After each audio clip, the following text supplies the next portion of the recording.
영화를 바라보는 새로운 시각, 아웃클래스입니다. 오늘의 주인공 루이스는 누군가에게 다급하게 전화를 걸고 있습니다. 그런데 무언가 문제가 있는 모양이군요. 그녀는 무슨 말을 할지 몰랐지만 이내 무언가를 기억해냅니다. 다급하게 누군가를 설득하는 루이스. 그녀의 설득은 성공합니다. 그녀의 설득으로 임박했던 군사적 충돌은 중단되고 외교로부터 찾아왔던 12개의 우주선도 함께 사라지죠. 도대체 무슨 일이 있었던 걸까요? 사실 그녀는 미래를 볼 수 있습니다. 그녀는 미래에서 만난 중국의 군 통수권자 샹 장군의 말을 기억해내고 외계인을 공격하려던 그래요. 설득해낸 겁니다. 영화 컨택트는 이렇게 우리가 일반적으로 생각하는 시간이 흐름이 아닌 순환하는 시간에 대한 이야기를 보여주는 영화입니다. 이런 면에서 영화 컨택트는 보는 이로 하여금 다양한 해석과 생각들을 하게끔 하는데요. 오늘의 아웃클래스, 영화 컨택트와 함께 니체의 영혼내기 사상에 대해 이야기해보려 합니다. 많은 분들이 영화 컨택트를 보시면서 니체의 영혼내기 사상을 떠올리기도 합니다. 어느 날 혹은 어느 밤 한 악마가 가장 적적한 고독 속에 잠겨있는 너의 뒤로 슬그머니 다가와 이렇게 말한다면 너는 어떻게 말할 것인가? 내가 현재 살고 있고 지금까지 살아왔던 생을 다시 한번 나아가 수없이 몇 번이고 되살아야 한다.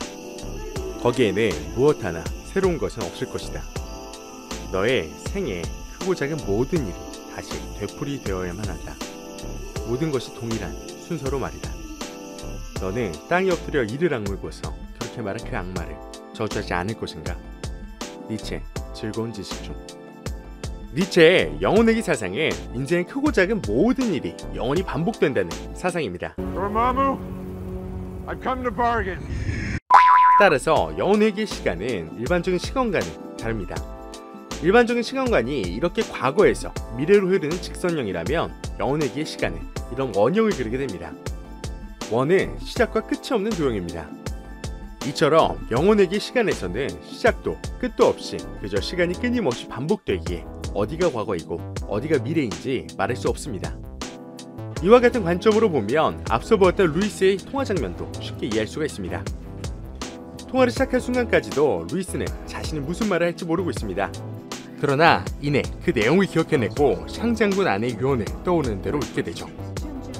루이스는 샹 장군은 물론 그 아내도 만난 적이 없을 텐데 이 유언은 어떻게 알게 된 것일까요? 영화를 보며 미래의 자신이 그것을 샹 장군에게 말했고 그걸 미리 보았기 때문에 알 수 있었다는 건데 이상하지 않나요? 우리 일반적인 시간 감각에서는 미래의 피로연 대화가 과거의 일이고 현재 통하는 장면이 그 위의 일이라고 해야 이해가 되죠. 그러나 시간의 시작도 끝도 없는 영혼내기 시간으로 이 장면을 바라보게 되면 이 장면은 특별히 이상한 게 없습니다. 영혼내기의 원안에서는 어디가 과거이고 어디가 미래인지 구별이 없기에 인과관계가 뒤집혀 볼 수 있다는 겁니다. 영화에 등장하는 외계인 헵타포드는 마치 이런 영혼회귀의 시간과 같은 시간관념을 가지고 있습니다. 그들에게 시간을 순화하는 시간이어서 현재에 있으면서도 미래와 과거를 모두 꿰뚫어 봅니다. 이 외계인들은 헵타포드어라고 이름 붙여진 독특한 형태의 문자를 사용하는데요. 이 문자는 그들의 독특한 시간관을 보여주기라도 하는 듯 원형의 순환하는 형태를 띠고 있죠. 루이스는 바로 이 외계인과의 만남으로 그들의 시간관을 받아들이게 되면서 미래를 보게 된 겁니다. 여러분은 이런 시간 안에서 살면 어떨 것 같으신가요? 과거에서 미래로 흘러가는 인과적 시간이 아니라 과거와 미래를 구분할 수 없는 영혼외계 시간이라면요. 그런데요, 어떻게 생각해보면 시간의 인과율이 사라진다는 것은 현재 어떤 노력이 미래의 결과를 보장하는 게 아니라는 것을 뜻합니다. 과거의 노력이 현재와 미래에 영향을 미친다는 법이 없기에 열심히 살아도 소용이 없습니다. 모든 인생은 끊임없는 수레바퀴처럼 회전할 뿐이고 우리 자유와는 상관없이 이 굴레에 맞춰 수동적으로 살아가야 한다고 생각할 수도 있는 것이죠. 이런 세상에서 인간은 아주 우울한 운명론자가 될 수밖에 없어 보입니다. 여러분이 이런 상황이라면 어떻게 하실 건가요? 혹시 영혼외기가 낯설고 현실감 없는 사상처럼 느껴진다면 이런 일상을 상상하는 데서 시작해보시면 좋을 것 같습니다. 아침의 기상, 전차로 출근, 사무실 혹은 공장에서 보내는 4시간, 식사, 전차, 4시간의 노동, 식사, 수면, 그리고 똑같은 리듬으로 반복되는 월, 화, 수, 목, 금, 토. 이 행로는 대개의 경우 어렵지 않게 이어진다. 다만 어느 날 문득 왜라는 의문이 솟아오르고 놀라움이 동반, 권태의 느낌 속에서 모든 일이 시작된다. 시시피시나 알베르 까미. 영원히 반복되는 일생은 아닐지라도 우리의 삶은 대개 이런 똑같은 리듬으로 이루어져 있습니다. 어제 오늘이 다르지 않고 오늘과 내일도 그리 다르지 않은 일상이 반복되고 있죠. 나이가 먹을수록 이 반복되는 일상엔 벗어나기 더 어렵습니다. 그래서 우리의 삶 자체에 대한 권태를 느끼기도 하죠. 그런데 니체는 단순한 일상의 반복을 넘어서 이런 삶 자체가 계속 반복되면 어떻겠느냐고 묻고 있습니다. 이 지긋지긋한 일상들이 내가 죽음으로써 끝나지 않고 또 다시 반복되는 것이라면 어떻게 살 것이냐고 묻는 것이죠. 내가 지금 매일 죽지 못해 사는 순간들을 경험하고 있다면 영혼에게 시간에서는 그것은 다음 생에도 반복되고 그 다음 생에도 반복되고 그 다음 생에도 반복됩니다. 정말 끔찍하죠? 그러나 니체가 좌절을 말하기 위해 영혼에게를 말한 것은 아닌 것 같습니다. 사실은 오히려 그 반대이죠. 우리가 무심코 대했던 일상들이 만약 영원히 반복되는 것이라면 우리의 일상엔 그만큼 더 소중해집니다. 아무리 사소한 일이라도 그것이 영원히 반복된다면 천금보다 무거운 무게를 지니게 되는 것이니까요. 이렇게 생각해보면 결국 내 인생이 무가치하거나 쓸모없다고 생각하여 내팽개칠 수는 없습니다. 그러니 이런 니체적 관점에서는 우리가 별 볼 일 없다고 생각하는 일상과 루이스의 인생이 크게 다르지 않다고 볼 수 있습니다. 우리는 컨택트의 루이스처럼 미래를 본 적도 없고 외계인을 만난 적도 없습니다. 루이스처럼 새로운 영역을 개척하거나 인류의 미래를 바꿀 순간에 참여해본 적도 없을지 모릅니다. 어찌 보면 우리의 일생은 루이스의 용기 있는 인생보다 하찮아 보입니다. 그러나 영혼에게의 관점에서는 우리 인생의 무게가 결코 루이스의 인생의 무게보다 적지 않습니다. 우리는 지금 이 순간도 무한한 무게를 지닌 인생의 순간순간을 살아내고 있으니까요.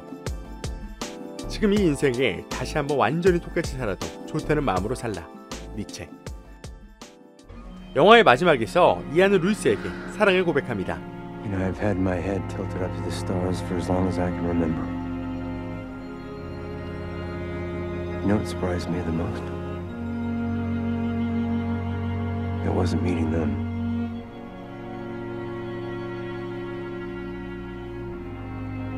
It was meeting you. 루이스는 둘 사이의 딸이 언젠가는 희귀병으로 죽을 것이며 이안과 그의 사이가 비극적으로 끝나게 될 것이라는 자신의 운명을 알지만 그럼에도 그의 고백을 받아들입니다. 루이스의 이런 태도는 니체식으로 말하면 아무르 파티라고 할 수 있을 것 같습니다. 아무르 파티란 라틴어로 운명을 사랑하라는 뜻입니다. 니체는 영혼에게로 끝없이 시간이 반복된다고 하더라도 세계 속에서 자신을 긍정하라고 말하였습니다. 매 순간 삶이 반복돼도 좋으니 지금 이 현실을 긍정하고 운명을 긍정하라고 말하였죠. Despite knowing the journey and where it leads, I embrace it. And I welcome every moment of it. 그래야만 삶이 우리에게 즐거움을 선사한다는 것입니다. 이안을 꼭 껴안는 루이스의 모습에서 니체의 아모르 파티라는 말이 겹쳐 보입니다. I forgot how good it felt to be held by you. 오늘 영화 컨택트와 함께 살펴본 니체의 영혼의 사상은 오늘날까지도 여러 이견이 많은 사상 중 하나입니다. 누군가는 영혼의 사상은 말도 안 되고 그저 단순한 사고심일 뿐이다라고 말하며 누군가는 니체가 실제 우주를 이야기한 것이라고도 말합니다. 니체는 이에 대해 정확히 답변을 써놓지는 않았습니다. 아마 그 누구도 자신에게 어떤 것이 정답이라고는 말하지 못할 것 같습니다. 그러나 우리 일상이 지나치게 반복되는 것만 같고 건태롭게 느껴진다면, 도무지 이런 삶에서 벗어나기 어려워 보이고 점점 지쳐간다면 한 번쯤 영화 컨텐츠와 함께 영혼에게 시간을 떠올려보는 것은 어떨까요? 이상 오늘의 아웃클래스였습니다. 감사합니다.